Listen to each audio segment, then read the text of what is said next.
Hello and welcome to the Categorically Romance Podcast. I'm Aaron. And I'm Bree. And today we have joining us author Adele Buck. We are so excited to have you join us on the podcast today. Please tell us a little about yourself. Well, first of all, thank you for having me. And I am a writer of about a decade. I have published 6 novels and a novella, all romance. By day, I'm an instructional technology librarian at a law school in Washington, D.C. So my life is not all about writing, but I almost wish it could be sometimes. Okay, I have to ask before Aaron gets into icebreakers, like, how did you become an instructional technology librarian? Like, were you a kid, like, I want to be a librarian, and then you ended up on this path? Like, one doesn't set out to be an instructional technology librarian, I'm assuming. One does not. So here's the thing. My resume, as my mother would put it, looks like a ping pong ball in a garbage can, just like all over the place, right? I started life from age 10 to 21. I was an actress and a stage manager. Okay. And when I have a degree, an undergraduate degree in theater and acting. And I got to age 21. I was about to graduate early, and I realized that acting had become work. Mm-hmm. And I didn't want, if I was going to work for a living, I was going to actually do that thing, not waitress while I tried to do the thing. Right. And I wanted to make some money. So I had a really good GPA, and I had gone to a good prep school beforehand. And so I applied to law school because, that's what you do in the early 90s when you're in a recession and you're saying, I can't make anything happen. So I went to law school, and I ended up not practicing. I ended up working in capital markets and investor relations. I know. You don't set out as a child with stars in your eyes saying, I want to work for the NASDAQ stock market and in investor relations. What the heck is that? I won't go into it.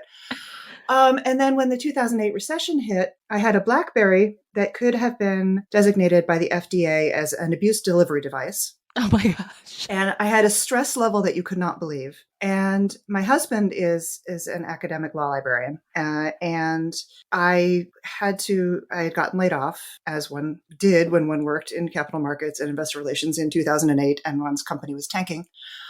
And I had to go to county outplacement before I could collect unemployment. The idea of taking on another investor relations job just made me want to crawl into a hole and die. Like, and I will do anything other than that. Yeah. And I kept looking at my husband and saying, he leaves his work at work mostly. Mm-hmm. And I wanted nothing more than that.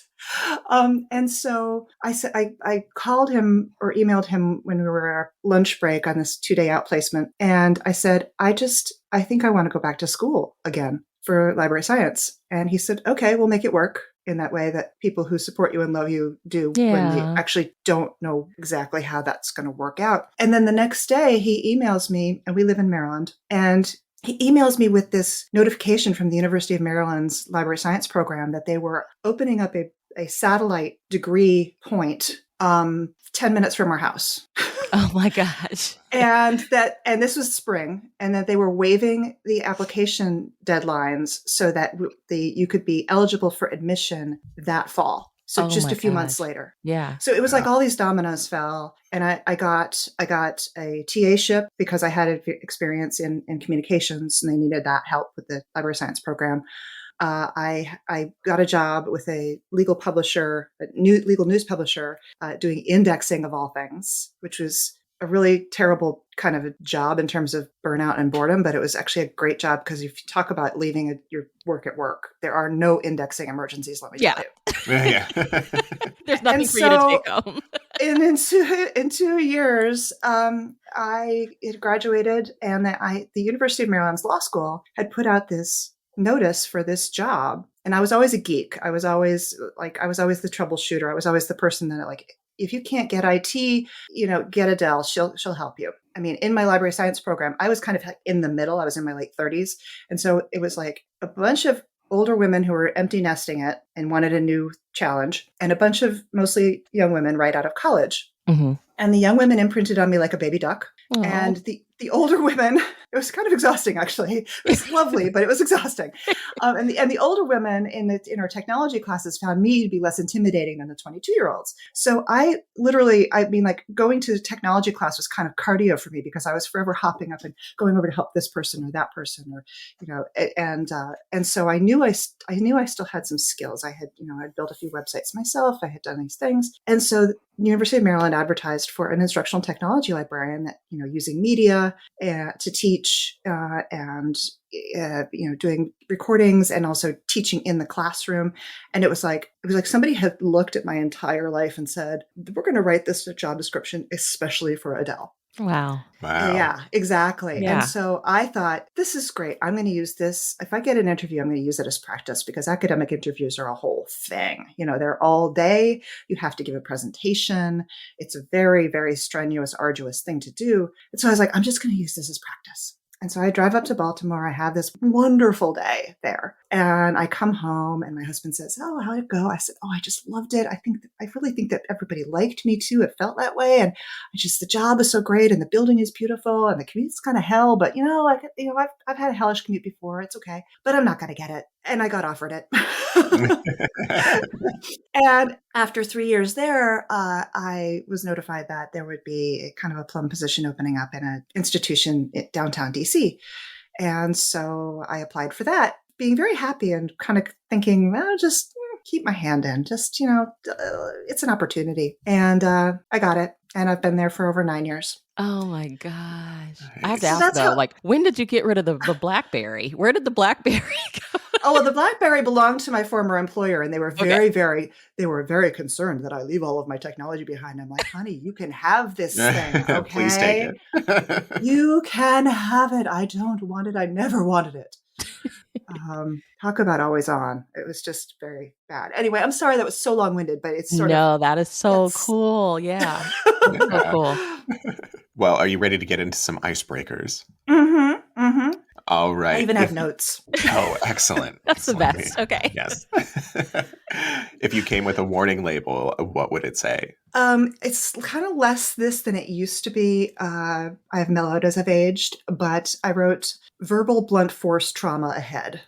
Gosh. Okay. Can you explain? Yeah. I mentioned that I had gone to a prep school, and when you go to prep schools, they interview you. And sometimes they interview your parents too. And sometimes they interview all together, and sometimes they interview you separately. And so I got interviewed at the prep school that I actually ended up going to.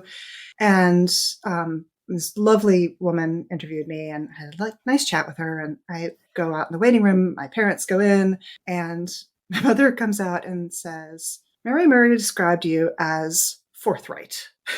She said, that might be the best single word description for my daughter ever. So yeah, that's me. Excellent. If you were to choose a word for 2023, what would it be? Adapt. Okay. Mm-hmm. That's a good one. Yeah. Yeah. Because I'm going from being a self-published author to being a traditionally published author. And boy, howdy, am I learning some stuff. Tell us the first 3 songs on the soundtrack to your life and what they say about you. Okay. I realized afterwards that it's kind of embarrassing that these are all really sort of story related. No. And so the first one is Brandi Carlile, the story, literally. Okay. And part of it is because it begins. I mean, she wrote this with her writing partners when she was so young, but it starts, all of these lines upon my face tell you the story of who I am. And then it goes on to say, but these stories don't mean anything when you've got no one to tell them to. It's true. I was made for you. Okay. And I am incredibly fortunate in that I have a husband who is made for me, honestly. And we are also a second chance story. So I really lucked out. Yeah. Oh, I love that. So that's, and Brandi Carlile is she's become one of my favorite artists ever. Amazing. Yeah. Number 2, and I'm going to get possibly emotional because this song just makes me emotional, so bear with me. Sarah Bareilles' Orpheus. I love because her. it's so God. Olivia Waite introduced me to this song a few years ago on Twitter, and I first listened to it probably with tears in my eyes because the lyrics are just so earnest. Mm-hmm. It starts, or the chorus goes, "Don't you turn like Orpheus, just stay here, hold me in the dark, and when the day appears, will say we did not give up on love today. Yeah. Told you I was going to get emotional. I feel you. I cannot listen to Gravity by her without crying every single time. Yeah. So She's good. just, the last one is kind of a deep cut unless you're really into folk rock and close harmony, which I'm into both a lot. It's a band called the Waylon Jennies.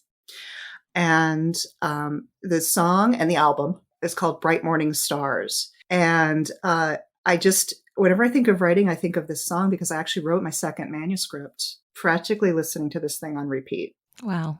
Yeah. And it's got these beautiful female harmonies. It's 3 singers. And it's just lovely. Love that. Well, we love to hear romance origin stories. Can you share with us how you became a romance reader? Yeah, well, it's interesting because I was a romance reader before I knew I was a romance reader because my grandmother, who's still alive at 102, by the way. Oh, shout out to grandmother. Shout out to grandma who still lives in her own home in Indiana. So she lives in Indiana and, I'm an only child. And my mom and I would go out every year in July and go to grandma's house. And after the first day, it was sort of like, there's nothing to do. And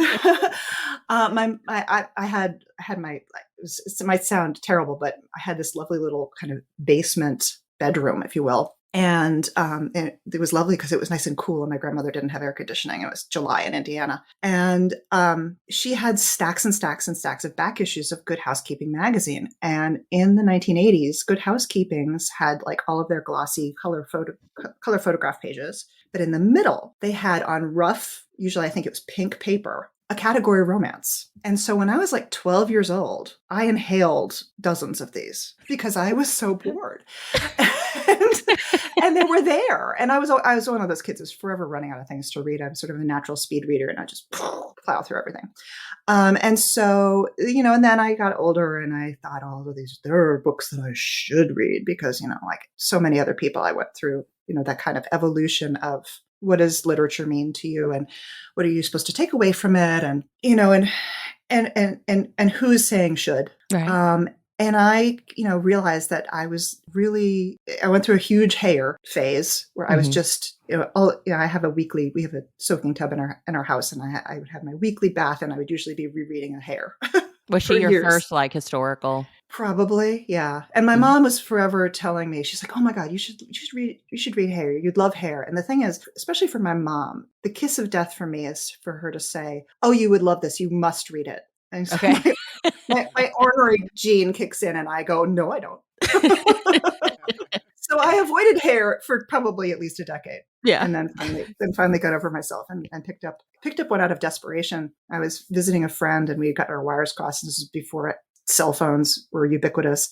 And I was in this sort of northern Maine town, small city, and they had a bookstore that had a used section. And I picked up, I can't remember the title of it, and I sat in the bottom of my friend's garden and in the sunshine. It was one of those sort of heat well kind of gardens and it had a stone wall. You could sort of, even though it was cold out, but it was like I could sit there and sort of soak up the sunshine and it was lovely. And I started reading this book and it had me by the throat. Wow. And took me a few years to move on. I remember at that time too, my same friend lent me it was the abridged version of the tape of the third Highlander or Gabaldon Highlander series. Oh, the third book in that series. And I listened to that on the way home. So I was kind of being sort of stealth introduced to romance, since sort of almost by desperation, because I was driving a 1980 diesel Rabbit or something like that, and it's like I just have to like long main highways down back into New Hampshire where I lived, and so then finally about maybe 10 years ago I realized that if a story contained a love story and it didn't end happily, I was not happy about it. Yeah. And I love books like Paladin of Souls is one of my favorite. And, because I've been a big fantasy reader, especially as a teen. And I realized that I was really, really there for the romance plot. Mm-hmm. And I went, okay, we'll just cut to the chase. Just read romance. Yeah. So I wanted those happy endings, and I knew where to find them guaranteed. And I think I had started reading Smart Bitches Trashy Books around the same time and listening to her podcast. And I had followed Rachel Herron's blog for quite a while. We kind of knew mutual people and stuff. And I think I got to her actually probably via Fiber Arts, because I was a very avid knitter. I'm an occasional knitter now, but so it's kind of, if I unpick the history, it's probably a little less straight line than it looks if I kind of think about it in a shallow way. Yeah. Excuse me. Yeah. Yeah, I came to romance late. Like I didn't read my first till 2017, but when I like hearing you say, like, if I look back on it, it's not so like straight and narrow. Like that's how it was for me. I think I've read multiple books throughout the years where I'm like, this didn't necessarily have a happy ever after, but I was in it for the love story the whole time. Like you have so many of those experiences that I think finally you're like, I just want to read this, and finally you give it a try, and it's just wonderful. It's like, this is where I should have been the whole time. Yeah. Same. Yeah. And then you kind of get into the dodgy area of like free books and going, oh, well, I don't love all of these. And and you kind of try to figure out where your sweet spot is and how to find those books that really ping your id. Yeah. I just hate that I missed the days of like romance being in magazines. Like I know Women's Day will do like the holiday issues or the summer issues. And I tweeted them this year. I'm like, where's the holiday issue? And they're like, we're not doing it this year. And I'm like, oh my God, no. Back in October, you announced on Twitter that you signed a 3-book deal with Harlequin for their currently unnamed imprint. Congratulations. Thank you. I can't wait to find out what it's going to be called. Okay. They're calling it right now. They're calling it the New Sexy Contemporary line. Yes. Yeah. Aaron and I did an episode recently where we were talking about what it wouldn't be called. Just hoping it may spark some inspiration. Right. Well, I mean, hey, New Sexy Contemporary is what it says on the tin. Yeah. It's just not catchy. It's not, yeah. From what we've seen online, your book right now is called Hearts on Fire, and that's book 1 in your series. Can you tell us what it's about, and is there anything you can tell us about the rest of the series? Tell us all the things. Okay, so I've been given a pretty wide brief in terms of whether or not it is a series. I kind of do want to make it a series because I like writing in series. And my series that I've self-published, they all can be read as standalones. So I like kind of that duality of you get the little extra special, oh, I see them again. But you don't have to have all of the backstory. So that's kind of the sweet spot where I try to write in series. So Hearts on Fire, my actually current fave potential title is In a Hot Minute. Ooh, that sound okay. Yeah. But I always have to have a title really almost before I start writing. There's something about it, like, because I started writing the synopsis, and it was sort of like Harlequin proposal, something, and I was like, that's not inspiring. And so backing up a little bit, first of all, John Jacobson was familiar with my work, and they contacted me and said, hey, we're making some changes at Desire. What they meant was Desire is going away. And wanted to have a call. And I was like, okay. Yeah. Okay. Sure. I'm so glad, because I was wondering, did you like submit to like a regular line, like, one of the lines we already have? And then like, I have. Okay, I've submitted several times to Carina. Okay. Which is how they knew my work mostly. And then, so we had a chat, and I have, of course, my notebook of ideas, sort of the island of misfit toys. And about 5 years ago, there had been this article about this guy who'd gotten dumped. He was an English guy. And in order to win his ex back, he decided he was going to play a piano on the town green until she took him back. I really loathe coercive public displays like this. Like the idea of a Jumbotron proposal could probably give me hives without me even being the object of it. Okay. So my first reaction was my God, I'd want to set the piano on fire. And I was like, well, that isn't exactly a romance story. How do you make that into a romance story? Because sometimes you have these ideas and you think there's probably no way that this could ever be a romance story. And then I thought, well, what if the meet cute was with the fireman who came to the call? That was the idea. And John and I batted a couple tropes back and forth. And I asked, do I have to write a full manuscript, or can I write a proposal and a synopsis and a few chapters? And they said, oh, 3 chapters and a synopsis should do it. And I thought, okay, here goes nothing. And I went away and we decided on a fake dating trope, because when you've got the ex, prowling around and being a pain in the neck, what better way to drive him off than to be sort of claimed, quote unquote, by another man. Sexy firefighter. Sexy firefighter who is a total, as his sister calls him, a total squishmallow on the inside. And so I start writing this thing, and I sort of wrote the first 3 chapters and the synopsis kind of in tandem, because I was kind of pantsing the first 3 chapters and feeling my way through these characters. And then I was sort of like, oh, how is this going to play out? And how do they like get in the public eye so that the ex gets the message? And, kind of solving all of those problems via plotting. And also, how does she try to set a piano on fire and not go to jail?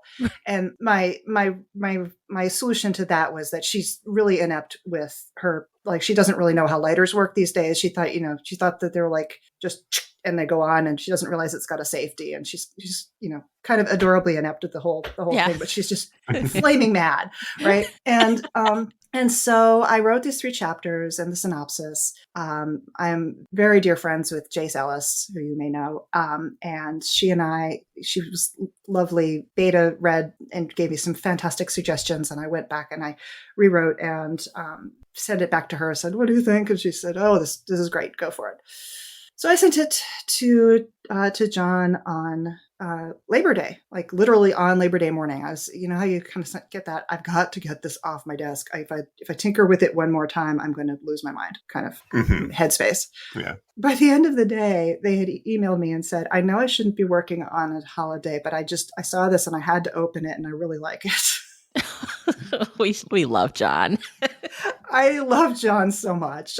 They're just the loveliest, kindest soul, and such a discerning eye, and so just wonderful. And so I was like, okay. And I had an agent previously for about 4 years, and she and I parted ways close to the beginning of the pandemic because we'd sent a bunch of stuff out into the market and nothing had sold. And we kind of had this like, well, I guess, we like each other, and, she liked my work and everything, but it just wasn't working. And so we parted ways. And I had about 6 months before this all happened, I had started querying again with a women's fiction manuscript. And I had one outstanding request for the full that I had sent to this agent. So I get another text from John in like a week and a half after I had sent the manuscript in. And I was like, okay, this is going to be, and then it was like, do you have time for a call? And I thought, okay, it's going to be revised and resubmit, or can we have a few more chapters to see where this is going or something? And I was offered a 2-book deal. Okay. And I was quietly losing my mind. And so I said, can I have a week to see if I can get in touch with this agent who's previously been interested possibly in looking at my work? And John said, yeah, that works for me. And so John did me up a sort of a mini deal memo to give the agent an idea of what this would be like. And so I sent that and the materials that I had submitted to Harlequin to her and said, new subject line, different project. Would you be interested in talking about possible representation? So the next day I had yet another call. And by the end of that call, I was represented by Katie Shea Boutillier at Donald J. Mass Agency, which is like, wow. Boom, losing my mind. Right. Yeah. So then in the background, my husband has had an ongoing health issue, which is serious enough that he sometimes gets hospitalized, but it's more like a monitoring thing. And this happens to him again. And I'm kind of like back and forth to urgent care and, figuring things out. And I'm sitting there of an evening all by myself in my house. And I get an email from Katie, my agent. And she said, I was trying for different things and trying to negotiate you something out of, more out of this. And they offered you another book. Oh my gosh. Okay. Okay. Do you want it?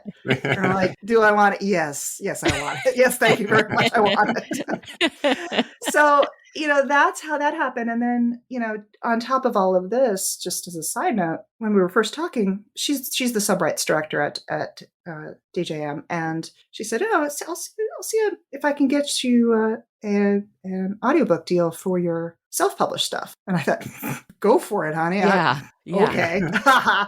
And then about a month and a half later, I get an email in my inbox, audio offer from Tantor. Oh my for the Center Very God. Stage nice. series. So the Center Stage series, the first Acting Up, will come out in audio right before my birthday in late March. Happy birthday to me. Congratulations. Yeah. Thank you. So, I mean, I feel so, so incredibly fortunate. I'm one of those sort of breech birth into traditional publishing kind of stories. And here I am. Yeah. It's been a wild ride. From the BlackBerry days to Yeah.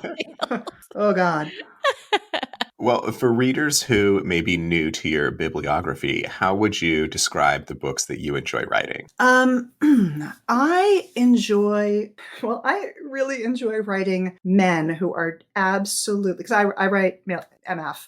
I enjoy writing men who are absolutely gonzo for usually these kind of slightly wary, possibly difficult, sometimes prickly women.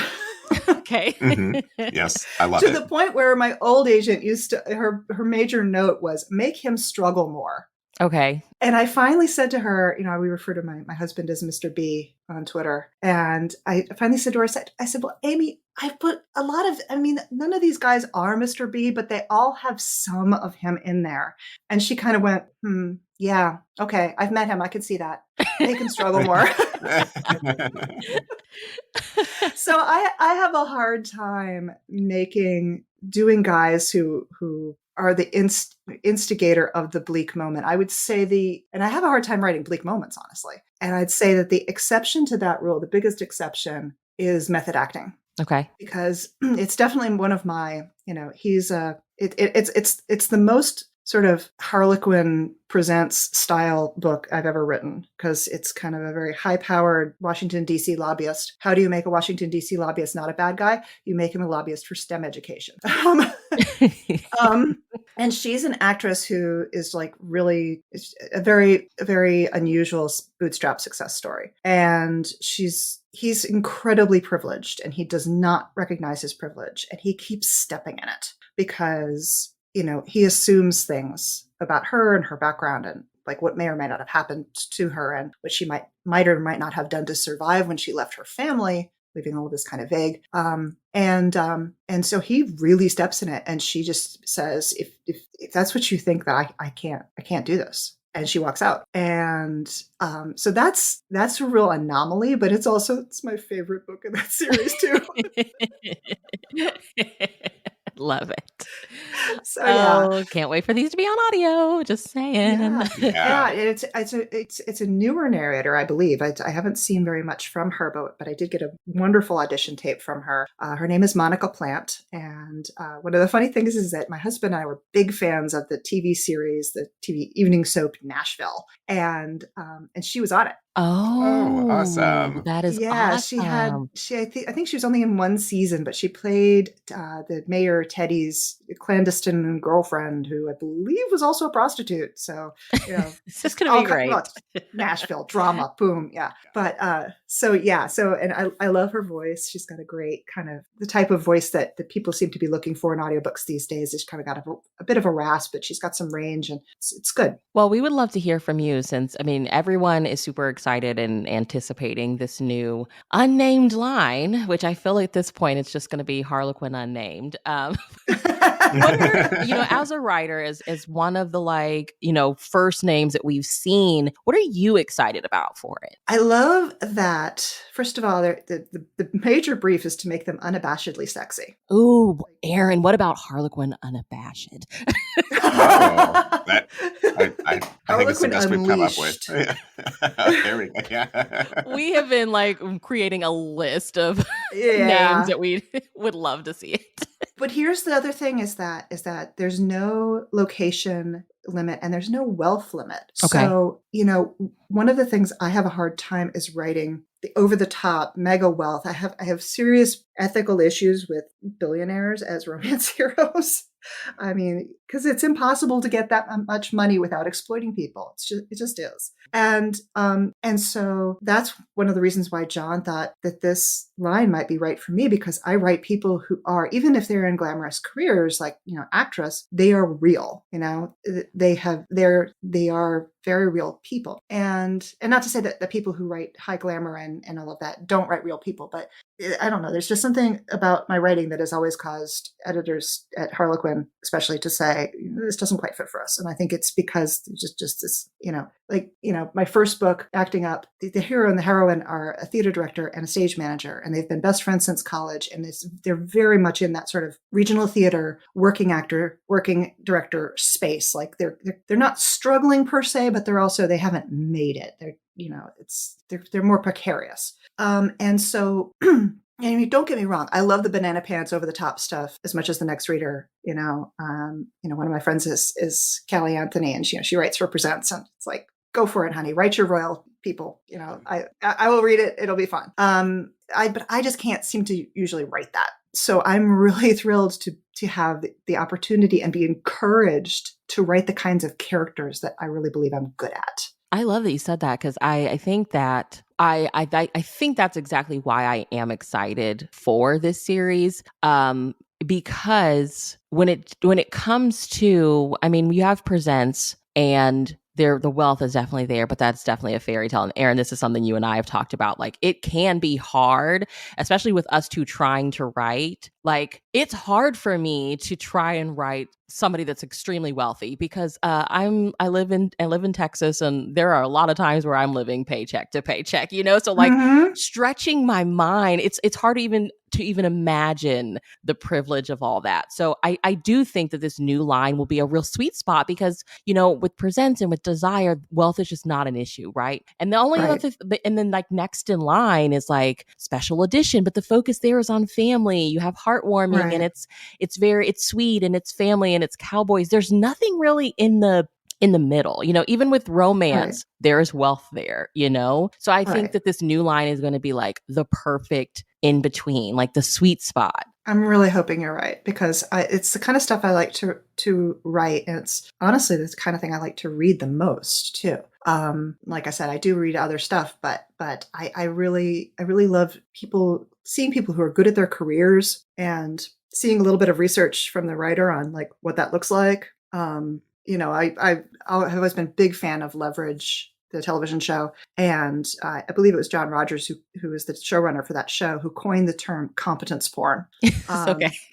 And because he said that he used to write a production blog about the show when it was first airing. And he said that they worried a lot in the writer's room about the team, like being in the conference room and planning the job. And they realized that the audience loved that. The audience loved seeing how the sausage was made. They didn't just want to see, Gina Bellman do 17 different accents in one episode, and, Beth Riesgraff jump off of a tower and rappel down 50 stories. They wanted to see like, does this all lock together, and how does the planning work? And I kind of want to see that too. Mm-hmm. Not necessarily in like always a heist situation, but for instance, the heroine of the book that I Hearts on Fire in a Hot Minute. By the way, one of the interesting things about going from being a self-published author to a traditional published author is that you don't really have the final say over what that title looks like. Yeah. So we'll see what it ends up being called. But I hope it's in a hot minute. I hope so too. Yeah, I really, like because I actually used that phrase in the book. And then the heroine kind of teases the hero. She's like, is that your squad motto? Like, he's like, we actually don't have one. And she's like, well, you should. Yeah, I like to see, and she's a college professor. And so, yeah, I'm an academic. I know a little bit what that looks like. I'm overeducated as heck, and also too. And I've been a TA, and I've, seen even, in the areas that I have not been directly like a college professor, I have been adjacent enough, I believe, to sort of know what that looks like, and, know a little bit of it. And you don't want to see her like doing the entire grind of what creating a syllabus looks like, because nobody wants to see that. But, I've created syllabi, and it's surprisingly hard. And so just a couple of details about like why it's hard, and why when her parents call when she's in the middle of trying to get started with this, it's totally annoying because it's broken her flow. Those kind of things. It's an interesting balance to strike in terms of delving into somebody's job a lot, and it being too much detail. Like, you don't want the slog of exactly how I've watched many, many YouTube videos as to how firefighters get kitted out in their uniforms. And you don't want, first you put on the hood and then you put on your pants and then you put your shoulder. You don't want all that. But, a couple of details that reassure somebody who hopefully, like somebody like Christiane Higgins, who's married to a firefighter, might recognize that as going, oh yeah, she knows. She knows what she's doing. Yeah. Well, you've self-published your Center Stage series, the Golden Years series, and the All For You series. What advice would you give to an aspiring writer looking to take the self-publishing route? So first of all, the Golden Years series so far is notional because there's only one novella in it, but I have written a second one and might, cross fingers, be able to release that this year. I'm not sure. My first priority has to be to my contracted work, of course. But I do love that novella. It's called The Wedding Bait, and it's basically, if you've ever seen the Deborah Messing, Dermot Mulroney book from the early 2000s, where she has to hire an escort to go with her to her sister's weekend wedding in England. This is that, but my heroine is not the sister of the bride. She's the mother of the bride. Oh, love it. Yeah. And my mom thinks it's the best thing I've ever published. Shout out to Mom. Shout out to Mom. So anyway, aspiring writer advice. First of all, follow Zoe York.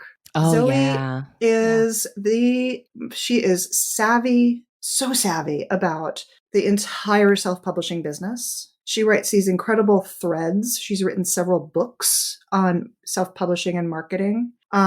She's just incredibly generous with her time and her knowledge. So take advantage of all of that free information that she's putting out there, because she certainly does not have to do this. Figure out all the back end stuff like formatting. Like, do you have a Mac? Can you purchase Vellum? Maybe. Can you afford to purchase Vellum? What are the alternatives to Vellum? I happen to love Vellum. It's very sort of plug and play formatting, which I find very useful. But I understand that not everybody could necessarily afford that.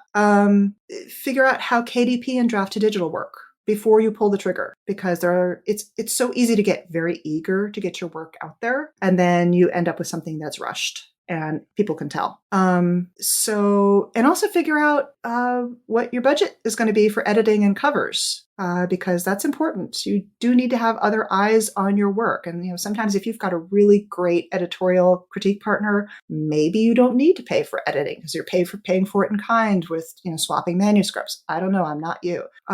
Figure out if you want to be in paperback or not. Do you want to just be digital, because that's a lot less expensive. And you're probably not going to be making money on this lark for a while unless you just happen to hit it really lucky in terms of timing and the market and, whatever your reach might be on various social media platforms. Best of luck to you. And I'm not saying that sarcastically. I'm saying it truthfully. It's you really need, one of the reasons why I resisted self-publishing for so long and, tried to get into TradPub first was because I knew that you've got to be good at a lot of different things. And I'm honestly not great at marketing. It's a really different skill than writing books. Yeah. So you have to promote yourself, and yeah, who wants to do that?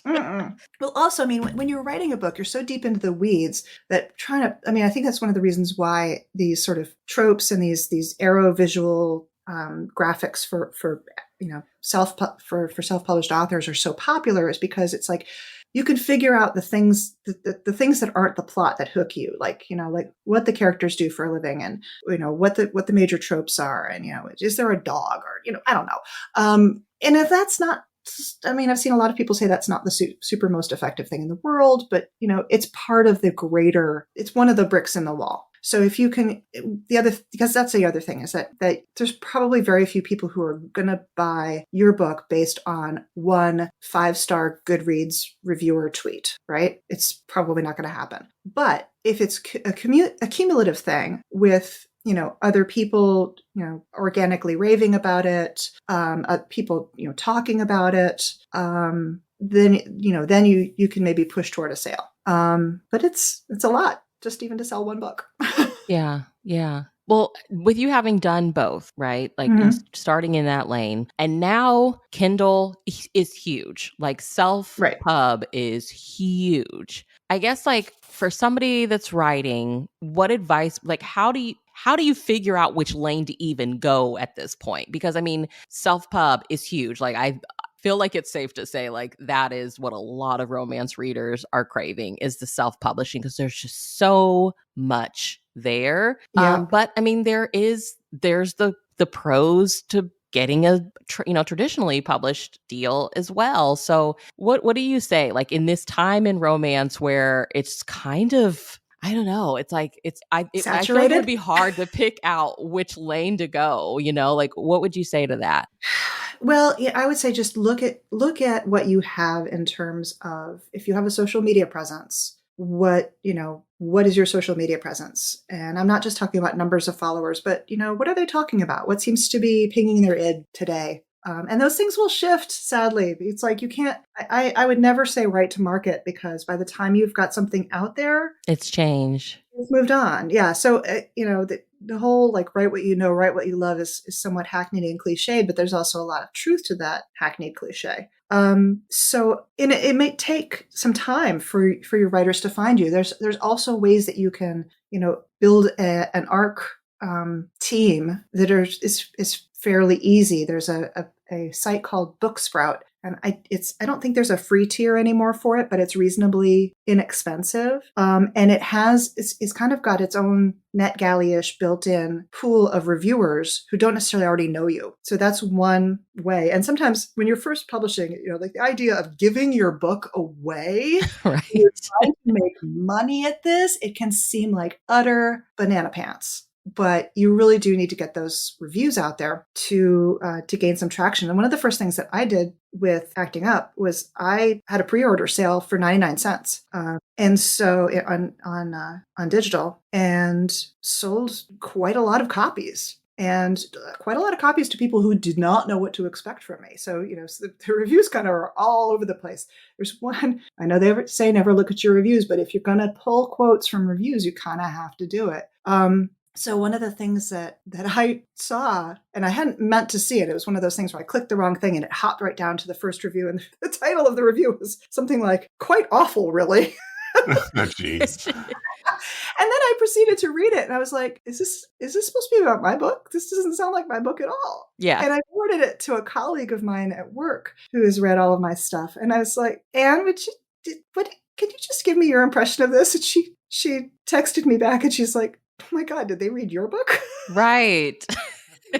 And I know that a lot of people get super upset about stuff like that. And I like to say that having been an actress and having had my own person critiqued in audition, it's a pretty good proving ground for writing, which is at least one step removed. And I would advise people not to think of their writing as sometimes I hear people refer to their writing as their babies or something like that. And I think that kind of encourages a writer to over identify with their book as an extension of themselves. And I think that for a lot of people, I also like to say that no advice is universal, not even that. But I think for a lot of people, it encourages them to sort of, how dare you criticize my child kind of mentality. Yeah. Then you're going to take it way too personal. That makes a lot of sense. Yeah. And Yeah. and I understand. I get that it's hard. I absolutely get that it's hard. I have bad days. I mean, man, when I was in the rejection trenches before with traditional publishing, I had a massive disc herniation in my back, and I had horrible pain days. And I got a round of rejections from my then agent on just a really bad pain day, and she didn't know. But I just it was one of the few times I just sat in my office and cried because I emailed her back. I'm like, okay, just FYI, bad pain day plus big rejection day equals really, really bad day. Yeah. So let's no good, very bad day. Yes, thank you, Alexander. One of my favorite children's books, by the way. And so yeah, you've got to figure out how to protect yourself at the same time as being, at least when you're in the critique process or the editing process, being open to criticism. Once it's published, unless you want to revise and republish it, it's done. It's done. Yeah. It's out there. It's no longer yours. Yeah. And I really take issue with the people who are like, oh, well, my review was intended as a critique so you can learn. It's like, it's not your job. As well-intentioned as someone might be with that, okay, I hire editors who I know and I trust to review my work and give me feedback. I don't know you. I don't know what your intentions are. I don't know what your motivations are. I appreciate the intent, but just no. Yeah. How dare you not learn to write specifically to me? Right. Yeah, I mean, and there are some people like that, and it's okay. Well, let's get into some round out questions. Are you ready? Mm-hmm. Okay, first up, last, now, next. Tell us your last read, anything you're reading now, and a book you're excited to read next. So I am on a huge Kara McKenna binge. Huge. Okay. Not that she's got the most enormous backlist and she's not writing anymore. And I have now joined the chorus of people saying, why? Because so Emma Barry is someone I really trust in terms of recommendations. And I kind of I had looked at her blurbs in the past and her back cover copy, and I thought ex-cons and underground fight club boxers. And yeah, that doesn't sound like anything I'd like. And then finally, Emma was having a conversation with, Kelly Alexander, who I mentioned earlier. They were having a conversation about Kara McKenna, and I'm like, okay, wait, I trust these two a lot. And so I went and I got one of her more recommended ones, or one of her most recommended ones, which is After Hours. And I devoured it. And I've gone on to read two either sort of category / novella length ones that are kind of a duology. They both have a happy ending, by the way. And then just read Hard Time, which is the heroine is a librarian, a public librarian who has a prison program, who she meets him in prison. I mean, this is usually not the recipe for an Adele, oh my God, I have to read this. But it's one of the things that Kara McKenna does is she writes these mostly men who have been through really, really tough shit, right? Just absolute, and somehow they've come out on the other side of it incredibly caring and generous. And that's really appeals to me. I mean, that's, like I said, the hero of In a Hot Minute, we'll call it that. He's a squishmallow inside. Yeah. So he's kind of got that at least visibly hard exterior and a soft interior. And so that Kara writes that. And I'm currently, I just started her, it might have been the last series that she wrote. It kind of, from the outside, it looks like Motorcycle Club, but it is not. It's dudes who ride motorcycles, but it's not MC. So when I discovered that, I was kind of like, it's called Lay It Down. So that's my current read. And what am I looking forward to next? Book 2 in that series. Okay. When I binge hard. Yeah. I love that. Are you a plotter, pantser, or a mix of both? By now, I'm a mix of both. I started out as a heavy-duty pantser. I just loved discovery on page. I was a pantser, but with an aid. I had a secret weapon, because what I was doing is my first 2 manuscripts, first one will definitely never see the light of day. The second one probably will never see the light of day. I was writing modern spins on Jane Austen plots. So I had Jane Austen, I call her Jane, we're tight. I had her novels as kind of my outline. And so the first one was a spin on Persuasion, which is my favorite book. And the second one was called Software and Sensibility. Software and Sensibility. That's amazing. Mm-hmm, I love mm-hmm. So and my agent actually expressed some interest in that one. So he's got that one. We'll see if she thinks it's worth polishing up and sending out. It was literally the second thing I wrote in novel length. So if she says, yeah, no, I don't think this can ever fly, I would completely agree that that's a possibility. But so that I've graduated, and so acting up is actually a Lady Susan pastiche as well. Sort of going for the Jane Austen deep cuts. Which is why at the end of most every chapter, there is an email exchange between Susan, the actress, and her actress frenemy, Alicia Johnson, because Lady Susan is an epistolary novel. Mm-hmm. Oh, yeah. So I wanted to have a nod to that. And when people who have read Lady Susan realize this, they go, oh! I did have one reviewer who caught that it was a spin on Lady Susan, so that was fun. And I also had a critique partner who caught that my hero was based on Paul Gross's character in the Canadian workplace comedy Slings and Arrows, which is set in a fictionalized Shakespeare festival. Mm. So there's a lot of stuff in there. And then from there on, I really pantsed the rest of the Center Stage series. And then I've written a couple of women's fictions that I really needed to plot out. One because it was a dual timeline. And then of course when I'm writing for Harlequin, I have to give them a synopsis. Mm-hmm. And I try to write the synopsis loosely enough so that I have some, I could show them where I'm going with it. I could give them some structure, but I also have room for discovery, because there are these weird aha moments sometimes when you're writing where you go, oh, that's why they're the way they are. Yeah. Which sounds absurd because it all came, as my stepbrother would say, it came from your brain. I'm like, I know, honey, but my brain works in mysterious ways. Yeah. Well, tell us a book on your keeper shelf. I'm going to cheat and I'm going to say Kit Roca's entire Mercenary Librarian series. That's fine. Yeah. I love the way they write about complex issues and how individuals and systems respond to them. And I loved it in the Beyond series. And they've just seemed to have taken that whole world and made it even deeper and richer in this series. And I'm so excited to see what they're going to come up with next, because they're going to do a straight up fantasy novel next, or series. And that, I think that's, I can't wait. I can't wait to see what they do. I love their work. Well, you decide you want takeout for dinner tonight. Where do you order from, and what's your order? So again, I'm going to cheat. Anybody who follows me, especially on Instagram, knows that Mr. B and I kind of have a standing weekly date at a local winery. And it's really lovely. We'll either meet friends there, or we'll have just what a friend of ours calls our silent book club, where we'll sit with our Kindles and have wine. And then they have a rota of food trucks who come in to supply food. And so it's everything from Neapolitan pizza to paella to barbecue to, oh gosh, what else?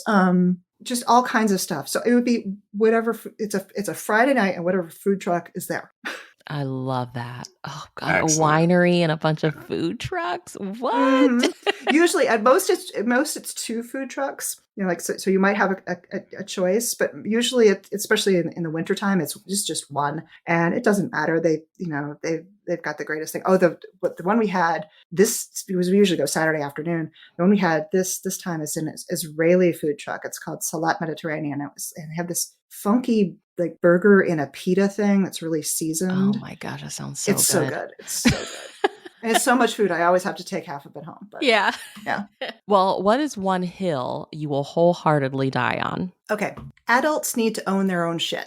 Okay. And what I mean by that is there is nothing more juvenile than a grown person basically saying, look what you made me do. Yeah. You need to, if you did a thing, you did it. And yeah, you may have been provoked, but you did it, right? Yeah. So that's something that really fries me. Yeah. When people. Oh, I'm so big on that. Accountability. Be accountable for your own stuff, please. Yeah. Yes, exactly. Yeah. I'm an Aries, Oh, same. Strong reactions to this kind of thing. This is justice, people. Well, what's one of the toughest pieces of advice you've ever received? Okay, so when I was young, I was a bulldog. You mentioned earlier that like what's a hill that you would absolutely die on? I have very few hills I'd die on these days. I'm older now. I have mellowed. As a younger person, I don't think there was a hill I would not die on. It was, this is what happens when you not only when you go to law school, but if you're the kind of person who thinks that going to law school is a good idea. It's just, so I have said in class, because I teach legal research, and I'll often have it's going to be a young man who starts to argue with the premise of underlying, the research question. And I have learned to look at them and say, okay, look, we have 55 minutes. And I really need to get through this. So if you want to talk about the hypothetical, you can see me after class. But here's one of the things I want you to take home. You're going to learn a lot of things in law school. And hopefully one of them is going to be, maybe everything can be argued, but not everything should be argued. Right. Choose your battles. Yeah. Choose your battles. Okay. So the hardest piece of advice I was given when I was younger was, just let it go. Yeah. Yeah. Let it go. Let it be. Yeah. Let it be. Just, yes, maybe it's not fair. Just let it go. This has just been the best. This has been the coolest. Oh, thanks. I've enjoyed it. Well, tell everyone where they can keep up with you online. Well, I have a website that contains a link to sign up for my newsletter. It's usually just about monthly. I don't usually do much more than that unless I've got some sort of breaking news thing. And it's not always about books. So I can tell you a little bit about my life if that interests you at all. I understand if it wouldn't. So that's adelebuck.com. Very easy. I'm on Twitter as long as it lasts at _AdeleBuck. And I'm on Instagram at the same _ at _ Adele Buck. I'm on a couple of other platforms, but those are really the major places where, if you're at all interested, that's where you can find me. Well, thank you so much for letting us pick your brain. You have to come back. We have to talk about In a Hot Minute. John, if you're listening, let's keep that as the title. Yes. John is so supportive of us, so I'm pretty sure they're listening. Just saying, John, In a Hot Minute. Yeah, well, who knows? Maybe the marketing team or somebody else will come up with an even better title. I'm open to the universe. I know. All right. Yeah. Well, we will have all the links to where people can keep up with you, as well as where they can get your current books. And we just cannot wait. So thank you so much for hanging out with us today. Thank you so much for having me. It's been a delight.